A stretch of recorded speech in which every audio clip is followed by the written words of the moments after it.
Natupok ang halos 30 bahay sa sunog sa Parañaque. Nakatutok si Jamie Santos.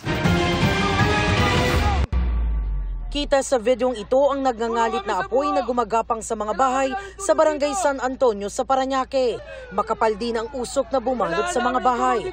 Dahil sa lakas ng hangin at pawang gawa sa light materials ang mga bahay, mabilis na kumalat ang apoy. Wala nang natira sa barbershop ni Joey. Pinagpapasalamat na lang daw niya, walang nasaktan o nasawi sa kanila. Bilis kumalat gawa ng mahangin. Mayroon namang nagresponde kaagad na fire truck galing sa barangay. Kaya lang hindi kinaya. Sobrang lakas lang. Lahat ng gamit ko, yun, sunog mga speaker. May nilabas naman kahit pa paano. Pero yung shop nyo? Pero yung shop, ayan, ubos. Ayon sa Bureau of Fire Protection, inabot ng ikalawang alarma ang sunog. Halos 30 bahay ang natupok at aabot sa 70 pamilya ang apektado.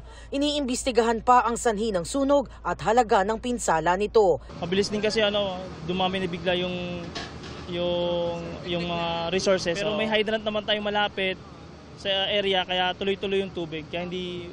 Alas 4 ng hapon nang ideklara ang fire out. Para sa GMA Integrated News, Jamie Santos, nakatutok 24 oras.